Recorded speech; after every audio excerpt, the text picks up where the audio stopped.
welcome, folks. This is Life at the Eddie Logan Suite. PTF here with the People's Champion, Jonathon Kinchen. JK, Breeders' Cup Eve. The excitement is palpable, and we're in one of our favorite places in the world. How you feeling with the Breeders' Cup starting tomorrow?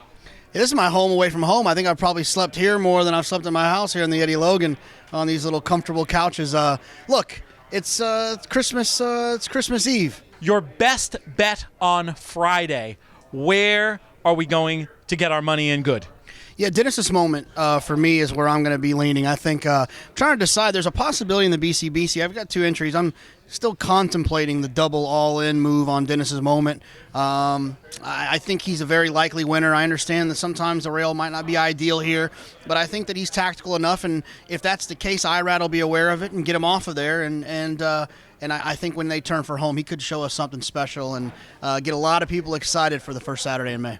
You are very good when it comes to handicapping horses. I'm pretty good when it comes to handicapping you. Folks, we're talking about 15 dimes on the nose. Dennis's moment tomorrow. We'll see how that one turns out.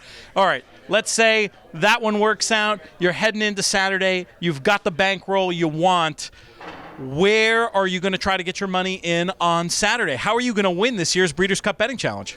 Look, I like Sister Charlie quite a bit. I think this firm turf course, the 1.25 miles, is, I think, her ideal distance. I think she's going to run really well come Saturday. And so I'm maybe looking to do a little something with Sister Charlie and Matoli and Chancelot. I made a joke earlier today that my two favorite horses in the entire Breeders' Cup happen to be in the same race, Matoli and Chancelot. I'm not really sure how to handle that.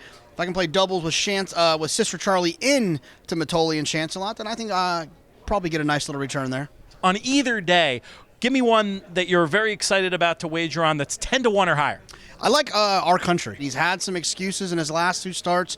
He's getting the switch to Hall of Famer Johnny Velasquez. And look, no offense to what Manny did. I just think that sometimes a change of scenery can kind of help. His maiden win at Saratoga, to me, from a number standpoint, was better than what some of these have done in some of their stakes wins. I like Cristal as well. There's a case to be made. She could be undefeated. I've been talking to you all week about this Breeders' Cup Classic, very open race. I've watched as your opinion has evolved along the way. As we stand here on Breeders' Cup Eve, who do you like in this Breeders' Cup Classic?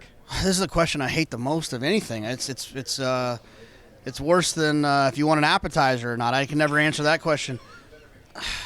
I can tell you one thing. In the contest, I'm not going to want to be making my final move in this race. I like a late. Do I think she's going to win?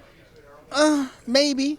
I'm going to pick her. I think her value will be there, but I think she's very live to hit the board. She's a true 1.25 mile horse. I think that sometimes we've been a little bit disappointed by her performances this year, but I think those were at distances and in situations that we couldn't expect her best. I think we'll get her best here. Speaking of horses that want the 1.25 miles, give me Seeking the Soul underneath in this year's Breeders' Cup Classic. Godspeed to everybody out there. PTF and JK from the Eddie Logan Suite.